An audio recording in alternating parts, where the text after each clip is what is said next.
সূর্য,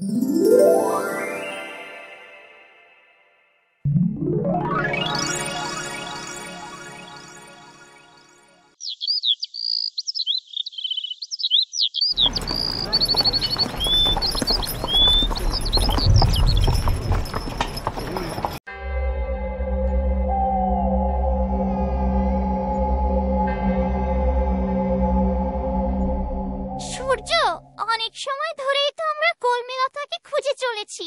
রাত পেরিয়ে সকাল হলো, সকাল থেকে বিকেল, তারপরেও যে খুঁজে পেলাম না কলমিলতাকে। চলো, আমাদের এবার কলমিলতাদের বাড়িতে যেতে হবে। ওরা কোনো খবর পেল কিনা সেটাও তো জানা দরকার। আর আমাদের ফেরার জন্য হয়তো বা ওরা অপেক্ষা করছে। না রাঙ্গুলি, কিভাবে যাব? আর কি মুখ নিয়ে বা ওদের সামনে দাঁড়াবো? যেতে যদি হয় তুমি যাও জিল্লুকে নিয়ে, আমি এবার নিজে পায়ে হেঁটে আনাচে কানাচে কলমিলতাকে খুঁজবো। একটা জায়গা খুঁজতে বাকি রাখবো না। কলমিলতাকে ফিরে পেলে তবেই আমি বাড়ি ফিরবো। তাই তুমি দয়া করে আমাদের বাড়িতে আমার বাবা মাকে একটু বলে এসো, তারা যেন আমার জন্য দুশ্চিন্তা না করে। তুমি আর দেরি করো না, তাহলে গিয়ে ওদিকের খবর জানার চেষ্টা করো। ঠিক আছে সূর্য, তাহলে আমি দিল্লু ভাইয়াকে নিয়ে চলে যাচ্ছি। তুমি সাবধানে থেকো। আমি তোমাদের দুজনের ফেরার অপেক্ষায় থাকবো। ঠিক আছে রাঙ্গুলি, তাহলে এবার তোমরা যাও। আর কে বা কারা এসব কাজ করেছে সেটাও জানার চেষ্টা করো গিয়ে। তাহলে আমি যাই, খুঁজে দেখি আর একটু। এরপর রাঙ্গুলি আর জিল্লু উড়ে চলে যায়। আর এদিকে সূর্য কলমিলতাকে আবারও খুঁজতে শুরু করে।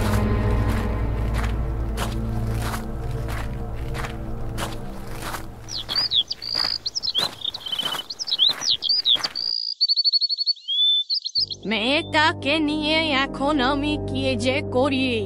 ভেবেছিলাম হুঁশ ফিরলে হয়তো সুস্থ করে ওকে বাড়ি ফিরিয়ে দিয়ে আসবো, কিন্তু এখন যে ওর স্মৃতি হারিয়ে গেল, জানি না কবে ও স্মৃতি ফিরে পাবে। ততদিনে মেয়েটাকে যে আমি কি করে রাখবো সেটাই ভেবে পাচ্ছি না। জানি না কি হতে চলেছে সামনে। মেয়েটার এই মায়া ভরা মুখের দিকে তাকালে যে বড্ড মায়া হয়।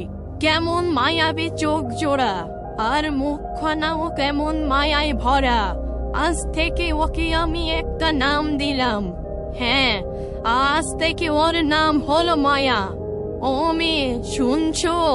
তুমি তো তোমার নামটাও ঠিক মনে করতে পারছো না, তাই আমি আজ থেকে তোমার একটা নাম রেখেছি। আজ থেকে তোমার নাম হলো মায়া। কেউ যদি তোমার নাম জানতে চায় তবে তুমি এটাই বলবে। আচ্ছা, তাই বুঝি? আমি মায়া, আমার নাম মায়া। বাহ, নামটা তো ভারী মিষ্টি। হ্যাঁ, একদমই তোমার মতোই মিষ্টি একটা নাম। বলছিলাম, আমার না খুব খিদে পেয়েছে। অনেকদিন মনে হচ্ছে পেটে কিছু পড়েনি। আমাকে দয়া করে কিছু খেতে দেবেন? ও হ্যাঁ, সেটাই তো। বেলা তো কম হলো না, তোমাকে যে এখনো কিছু খেতেই দিলাম না আমি। ঠিক আছে, তুমি বসো তাহলে, আমি তোমার জন্য খাবার নিয়ে আসছি।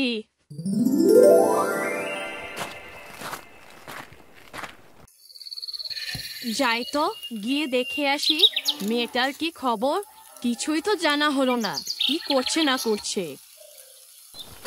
এই বলে বুড়ির ছেলের বউ কলমিলতাকে দেখতে যায়। আর এদিকে বুড়িও খাবার নিতে খাবার ঘরে আসে।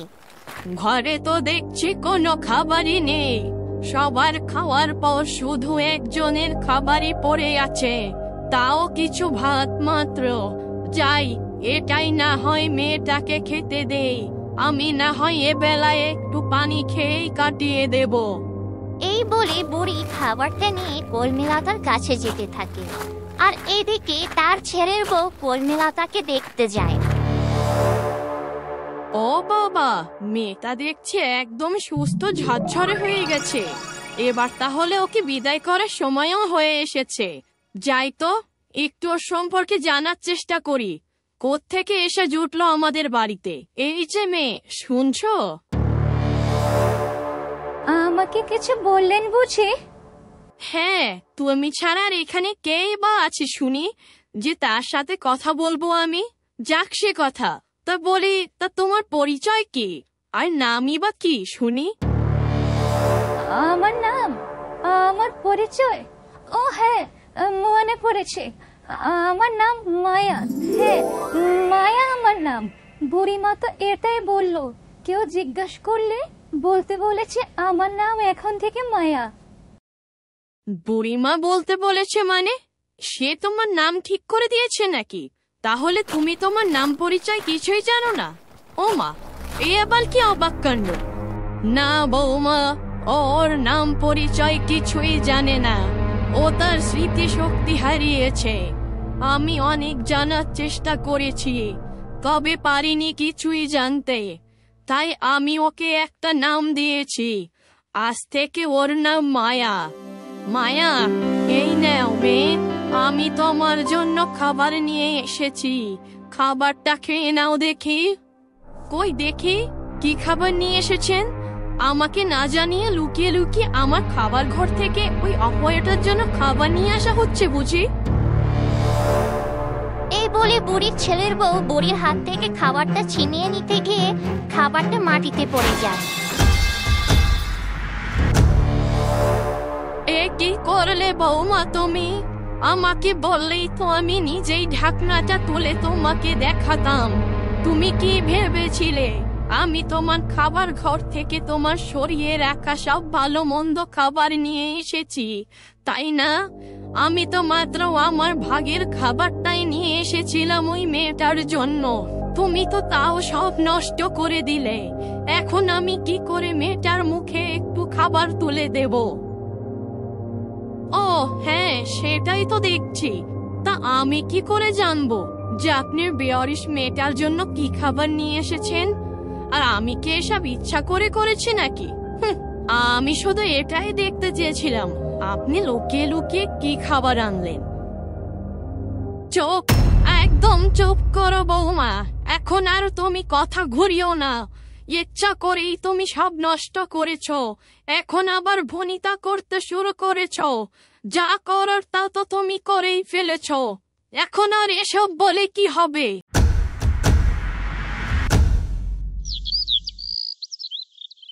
আমি আসাতে হয়তো তাদের নিজেদের মধ্যে খুব সমস্যা তৈরি হচ্ছে। ইয়ে মানে বলছে, থাক না বোন, আপনারা নিজেদের মধ্যে আর ঝামেলা করবেন না। আমি বুঝতে পেরেছি আমি আপনাদের বাড়িতে এসে খুব বিপদে ফেলে দিয়েছি আপনাদের, কিন্তু আমি যে এখন কি করব সেটাও যে বুঝতে পারছি না।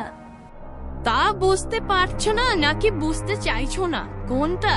ঠিকই তো, সুস্থ হয়ে একদম ঝরঝরে হয়ে গিয়েছো।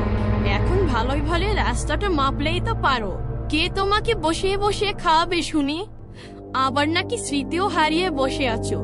কবে তুমি তোমার স্মৃতি ফিরে পাবে তা কে জানে? এমন নাম পরিচয় ছাড়াও যদি এমন মাগনা কারো বাড়িতে আশ্রয় পাওয়া যায়, তবে স্মৃতিশক্তি আর ফিরে পাওয়ার দরকারই বা কিসের, তাই না বলো? বৌমা, তোমার এত বড় আস্পর্ধা কি করে হয়? তুমি আমার মেহমানকে আমার সামনে অপমান করো। বলি, তোমার মুখে কি কোনোদিন দুটো ভালো কথা আসে না কাউকে ঘিরে? তোমার এত ভাবতে হবে না ওকে নিয়ে। যাও, তুমি এবার এখান থেকে চলে যাও। আর তোমাকে আমি আগেই বলে রেখেছিলাম আমি ওকে ভিক্ষে করে খাওয়াবো। তোমার এত কিছু ভাবতে হবে না। দূর হয়ে যাও তুমি এখান থেকে। বাবা, বুড়ির দেখি মুখে খই ফুটেছে। তা বলে এত বছরে তো কোনোদিন মুখে মুখে কোনদিন তর্ক করতে দেখলাম না। হঠাৎই মেয়েকে পেয়ে দেখছে দল ভারী হয়ে গেল মনে হয়, তাই না? আমাকে খেপিয়ে এই ঘরে কেউ কিচ্ছু করতে পারবে না, এই আমি বলে দিলাম।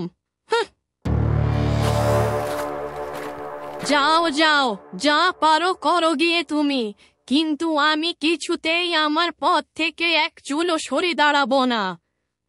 ইস, বুড়িমা আমার জন্য তার নিজের লোকদের সাথে কেমন করে লড়াই করছে। আসলে কে আমি? আমার পরিচয় কি? আমি এখানে এলামই বা কি করে? আমার যে কোনো কিছুই মনে পড়ছে না। ও মেয়ে, তুমি আবার কিছু মনে করো না দয়া করে। আমার ছেলের বউটার মাথাটা একটু সব সময় গরম থাকে আর কি। তুমি থাকো, আমি ভাতগুলো তুলে নিয়ে আবার পরিষ্কার করে নিয়ে আসছি। যেভাবেই হোক তোমার মুখে যে দুটো খাবার তুলে দিতে হবে, তা না হলে যে শরীরটা পুরোপুরি সুস্থ হবে না।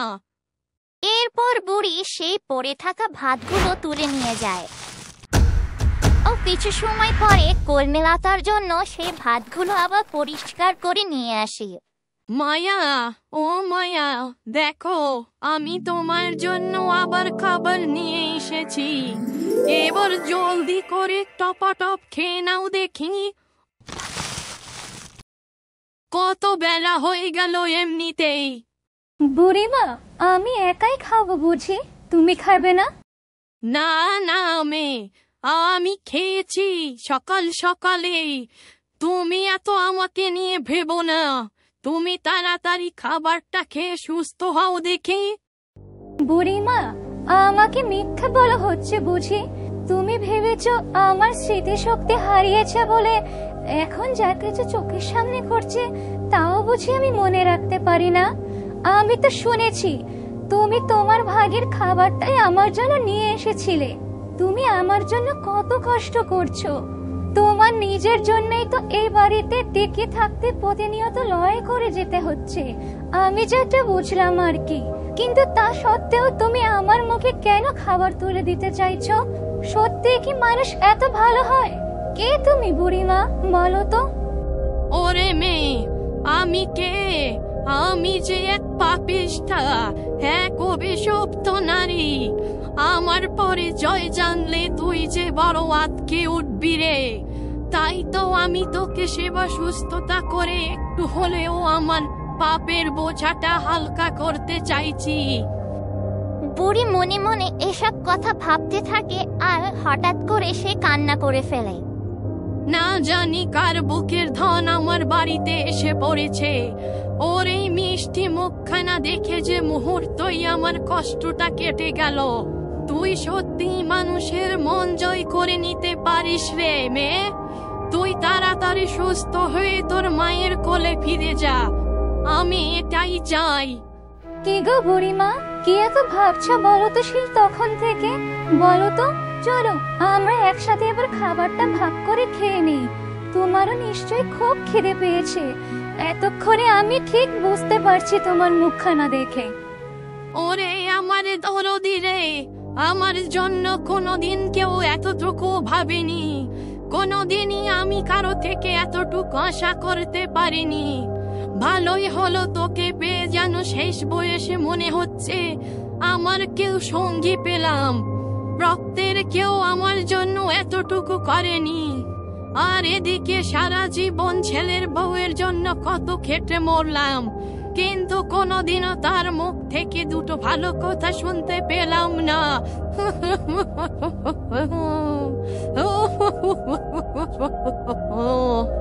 বুড়ি তার দুঃখের কথা বলতে বলতে এভাবেই বারবার কান্নায় ভেঙে পড়ে। বুড়িমা, তুমি আবারও কান্না করতে শুরু করলে। দয়া করে আর কেঁদো না। তোমার কষ্ট দেখলে যে আমারও খুব কষ্ট হচ্ছে। আমার যে এখন তুমি ছাড়া আর কেউই নেই। আমি তোমাকে এভাবে কান্না করতে দেখতে পারছি না আর। চলো না আমরা খেয়ে নেই। আমিও তোমাকে খুব ভালোবাসবো, খুব যত্ন করব। দেখো, তোমার সাথে আমিও বাইরে কাজে যাব। আমরা একসাথে দুজনে কাজ করব। তাহলে দেখবে আমাদের আর অভাব থাকবে না। আর তোমার ছেলের বউ তোমাকে আর কখনো কথা শোনাবে না। তোর মুখ থেকে এমন কথা শুনে যে আমার প্রাণটা জুড়িয়ে গেল রে মায়া। তোর মতো একটা মানুষ পাশে থাকলে আর কি চাই জীবনে। এরপর কলমেলতা তার বুড়িমাকে খাবার তুলে খাইয়ে দেয় আর বুড়িও কলমেলতাকে খাইয়ে দেয়। এভাবে ভালোই তাদের সময় কাটতে থাকে দুজনের। আর এদিকে সূর্য কলমেলতাকে খুঁজতে খুঁজতে অজান্তেই সেই বুড়ির বাড়ির কাছে এসে পড়ে। উফ, খুব কষ্ট হয়ে গেছে। সারাদিন হেঁটে হেঁটে পাটা একদম বিষের মতো ব্যথা হয়ে গেছে, গলাটাও খুব শুকিয়ে গেছে। ওই তো একটা বট গাছ দেখতে পাচ্ছি, বট গাছের নিচে দেখছি বসার ব্যবস্থা আছে। যাই, ওই বট গাছের ছায়াতলে বসে একটু বিশ্রাম নেই, পরে না হয় কাউকে দেখতে পেরে একটু পানি পান করে নেব তার থেকে। এই বলে সূর্য বুড়ির বাড়ির ওই বটগাছ তলাতেই বিশ্রাম নেয়। সূর্য নিজেও জানে না সে অজান্তে উর্মিলতার কতটা কাছে এসে পড়েছে।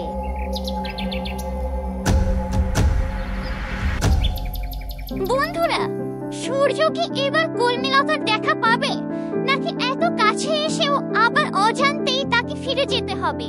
কি হতে চলেছে আগামী পর্বে তা দেখতে হলে চোখ রাখো গল্পঝুলিতে। আর আজকে পর্বটি তোমাদের কাছে কেমন লাগলো? যদি ভালো লেগে থাকে তবে অবশ্যই বেশি বেশি লাইক, কমেন্ট ও সাবস্ক্রাইব করে গল্পঝুলির সাথেই থাকো। আর পরবর্তী পর্বটি দেখার জন্য অপেক্ষা করো।